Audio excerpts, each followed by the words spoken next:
एक दिन पुराने ट्रकों को नए जैसे रिस्टोर करने वाले अनीश के पास अरविंद नाम का एक व्यक्ति आया। हाय मिस्टर अनीश, मैंने सुना है कि आप किसी भी पुराने ट्रक को नए ट्रक में बदलोगे। ऐसे करने आप कितने पैसे लोगे? वो हम ऐसे ही नहीं बोल सकते सर, गाड़ी की स्थिति और उसके मॉडल को देखकर बोलूंगा, ऐसे ही कहना मुश्किल है।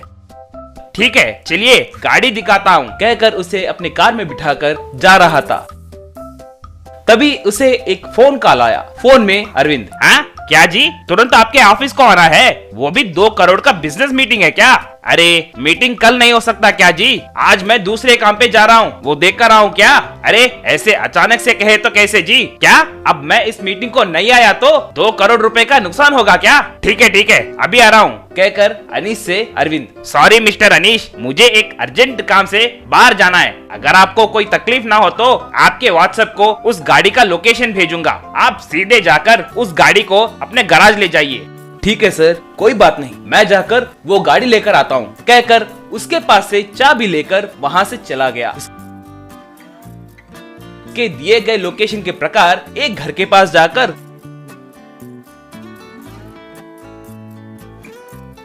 उस घर के सामने पार करके रखे एक पुराने मिनी ट्रक को लेकर अपने शेड को आया।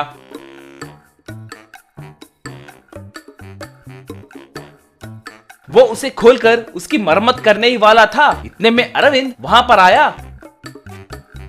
हाय अनीश, मेरे गाड़ी को यहाँ लाने के लिए बहुत धन्यवाद। लगता है मैंने आपको बहुत कष्ट दिया है, मेरा काम कैंसिल हो गया है, इसीलिए मैं फिर लौट कर आया हूँ। आपको कोई तकलीफ नहीं पहुँची ना?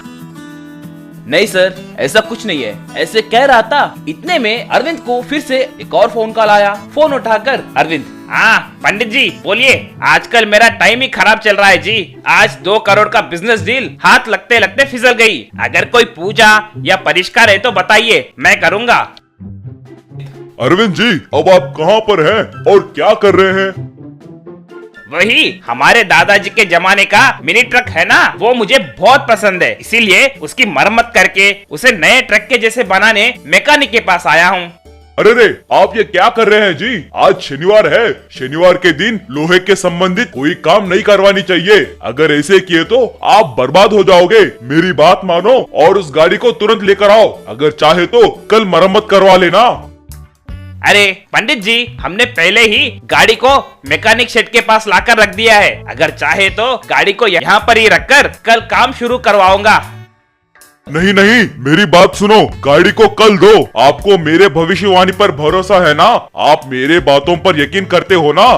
ठीक है जी, आपकी मर्जी। मगर ये बेचारा मैकेनिक क्या सोचेगा? अभी तक मैंने मैकेनिक के मदद से ही गाड़ी को यहाँ पर लाया। एक बार फोन मैकेनिक को दीजिए, मैं उनसे बात करूंगा। कहते ही अरविंद फोन अनीश को दिया। अनीश से पंडित। मैकेनिक जी, आप गलत मत सोचिए, हमारे अरविंद को माफ कीजिए, उन्हें कुछ बातें नहीं पता। कल वो खुद गाड़ी को आपके शेड के पास लाकर रखेंगे। अगर आज काम शुरू किए तो पूरा काम बर्बाद हो जाएगा। वो काम कल करे तो ठीक है, आप कुछ गलत मत सोचिए। ठीक है जी, ठीक है, कहकर फोन रख दिया। अनीश, मुझे माफ करो, कभी कभी ऐसे भविष्यवाणी पर भरोसा करना पड़ेगा। ठीक है, मैं ये मिनी ट्रक को ले जाकर कल लेकर आऊंगा। तब तक मेरे नए कार को आपके पास ही रखूंगा। कहकर अपने नए कार को वहीं रखकर मिनी ट्रक को चलाते हुए वहां से चला गया और अगले दिन उस मिनी ट्रक को लेकर आया। अनीश, मुझे पता है कि मैं एक मूर्ख के जैसे बर्ताव कर रहा हूँ, मगर कभी कभी ऐसे करना पड़ता है। ये लीजिए मिनी ट्रक, इसे नए ट्रक के जैसे बनाकर दीजिए, मैं कल आकर इसे ले जाऊंगा। कहकर वहां से चला गया। बेचारा अनीश उस मिनी ट्रक की मरम्मत करके उसे एक अद्भुत नए मिनी ट्रक में बदल दिया। मगर अगले दिन अरविंद उस ट्रक को लेने नहीं आया।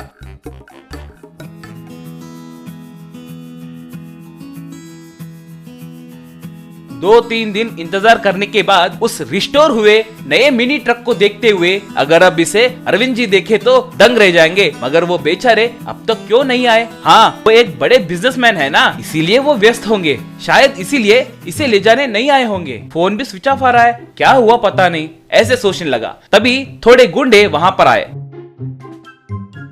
एक फोटो में उस पुराने मिनी ट्रक को दिखाते हुए, क्यों रे, परसों मेरे डेन से इस ट्रक को उठाकर लाए ना, उसका क्या किए, उसे कहाँ छुपाए, इसका पता लगाने के लिए हमें इतने दिन लगे। मैं क्यों चोरी करूंगा सर, यही वो गाड़ी है, मैंने इसे नए गाड़ी के जैसे मरम्मत किया है। वैसे ये गाड़ी अरविंद जी की है ना, आप कौन है? अरे मैंने उसमें बहुत सारा काला धन छुपा कर रखा था, वो पैसे कहाँ पर है? सर सर सर सर मुझे नहीं पता सर, परसों अरविंद नाम का व्यक्ति इस गाड़ी को लेकर आने के लिए कहा था, वो व्यस्त था इसीलिए मुझे लाने के लिए कहा तो मैं जाकर इसे लाया। लाने के बाद पुजारी से मिलकर नाटक करके फिर इस गाड़ी को लेकर गया सर, और अगले दिन इस ट्रक को लाकर रिपेयर करने के लिए कहा था सर। अरे रे, लगता है ये बेचारा मैकेनिक सच कह रहा है। वो कौन है पता नहीं, मगर इस गाड़ी को यहाँ तक लाकर इसे फिर से बाहर ले जाकर इसमें छुपाए सारे पैसे चुरा लिया। उसका एड्रेस पता है क्या तुम्हें? कम से कम फोन नंबर तो पता है क्या? वो कैसे दिखता है?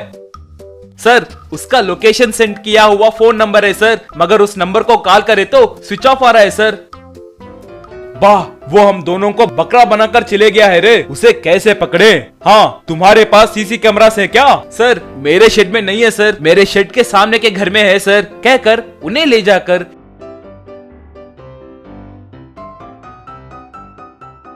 सीसीटीवी फुटेज दिखाया। सीसीटीवी फुटेज दिखाते ही अरविंद को पहचान कर एक गुंडा, सर ये हमारे पास काम छोड़ने वाला मुन्ना है सर, सिर्फ इसे ही ट्रक में पैसे छुपाने की बात पता है सर, इसीलिए होशियारी से प्लान करके हमारे पैसे चुराया है सर। ठीक है, उसे कुछ भी करके पकड़ो, कहकर आदेश दिया।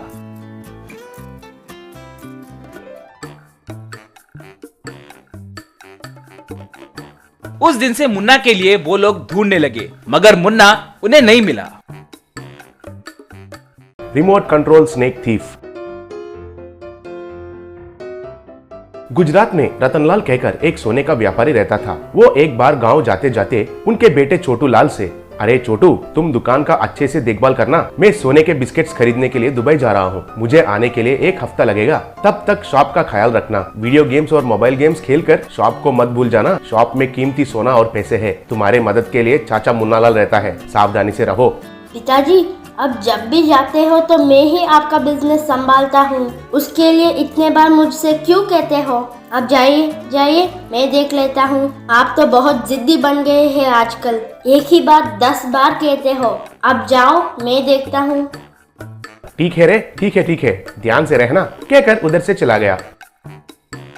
तब मुन्नालाल मन में, अरे ये रतनलाल भैया ऐसे क्यों किया? छोटू से भी बड़ा मैं तो हूँ ना, ये शॉप का जिम्मेदारी मुझे भी सौंप सकता था ना, जाकर इस छोटू को जिम्मेदारी देता है। क्यों, मैं इतना नहीं संभाल सकता हूँ क्या? मुझे बचपन से मौसी का बेटा कहकर देखता है, लेकिन सगाई भाई जैसा नहीं देखता है। मेरा भैया को कैसे भी सबक सिखाना पड़ेगा, वो लौटाने तक मैं इस शॉप में सोना और पैसे सब गायब कर देता हूँ। सोचकर छोटू लाल के पास जाकर, अरे छोटू बेटा, अगर तुम्हें चाहिए तो बाहर जाकर तुम्हारे दोस्तों के साथ थोड़ी देर के लिए खेल कर आओ, नहीं तो टाइम पास के लिए कोई पिक्चर देखो। मेरा भैया ऐसा ही है, हमेशा कुछ ना कुछ जिम्मेदारी ऊपर लगाता रहता है। तुम्हारे उम्र का बच्चों का खुशियाँ नहीं समझ सकता है, तुम जॉली से एंजॉय करो, मैं शॉप का देखभाल करता हूँ।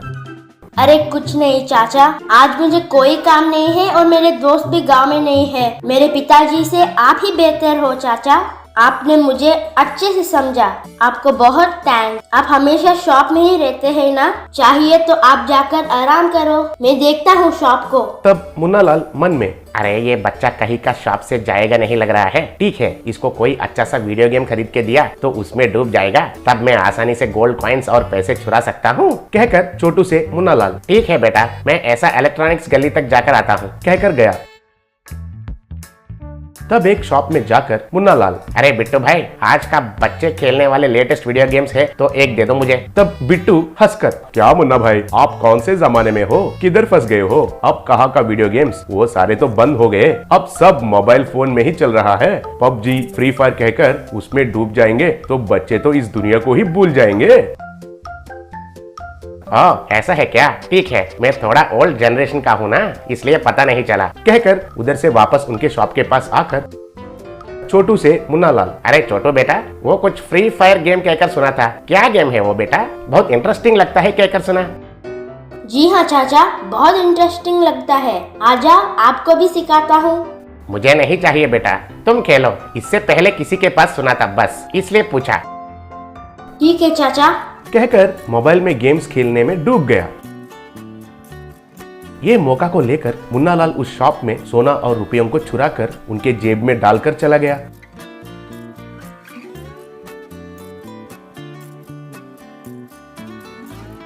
कुछ देर के बाद रतनलाल उधर आया। ये क्या है पिताजी? 1 हफ्ता लगेगा कहा और इतने में ही वापस आ गए, क्या हुआ? अरे बेटा, फ्लाइट कैंसिल हो गया इसलिए वापस आ गया, कहकर शॉप में डेस्क खोलकर देखा तो कुछ सोने के कॉइन्स और रुपए गायब हो गए। अरे बेटा, ये क्या हो गया? इधर कुछ कॉइन्स और पैसे कम हो गए, कहाँ खो गए? तुमने लिया है क्या? तुम उस फोन में अटक जाते हो और शॉप में कौन आ रहा है और कौन जा रहा है ये भी पता नहीं चलता है तुम्हें, कहकर डांट रहा था। पिताजी, मैं गेम्स में नहीं डूबा हूँ। मैं और चाचा ही शॉप में थे और कोई भी नहीं आए। चाचा खाने के लिए अभी गया था। तो तुम्हारे कहने का क्या मतलब है? मेरा भाई ही चोरी किया है क्या? मैं तो यकीन नहीं करूंगा। वो कई सालों से मेरे पास विश्वास से काम कर रहा है। वो मेरा दूर का रिश्तेदार हो सकता है, लेकिन वो भाई से भी ज्यादा है मुझे। पिताजी, मैं अभी प्रूव करता हूँ, मेरे साथ आइए, कहकर पिताजी को लेकर उनके कार में एक रिमोट शाम को लिया। अब वो रिमोट स्नेक क्यों चाहिए? अभी भी खेलने का शौक नहीं गया है क्या तुम्हें? पिताजी, मैं इसके जरिए उस चोर को पकड़ता हूँ, मेरे साथ आइए, कहकर एक पेड़ के पीछे छुपकर चलते जा रहा मुन्ना के ऊपर उस रिमोट सांप को छोड़ा। वो सांप उनके ऊपर आने लगा तो मुन्नालाल हैरान होकर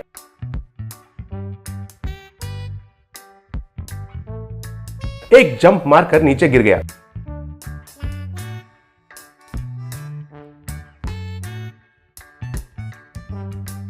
तब उनके जेब में से सोने के कॉइन्स, कुछ गहने और रुपए नीचे गिरे। वो देखकर रतनलाल, अरे मुन्ना, इतने दिन से कई बार सोने का कॉइन्स और पैसे गायब हो रहे तो एम्प्लॉइज का काम है कहकर अच्छे से काम वालों को काम से निकाल दिया था। तुम्हारे वजह से मैं तुम्हें कभी शक नहीं किया, लेकिन इतने दिन से हमारे शॉप में चोरी करने वाला घर का चोर तुम ही हो, कहकर उनको पकड़कर अच्छे से पिटाई करके उधर से भगा दिया। तब छोटू से, तुम सुपर हो छोटू, दूर का रिश्तेदार कहकर सहारा दिया तो वो ऐसे करेगा कहकर नहीं सोचा। तुम्हारे वजह से अब असली चोर पकड़ा गया। बहुत थैंक्स बेटा, कहकर छोटू का बहुत प्रशंसा किया।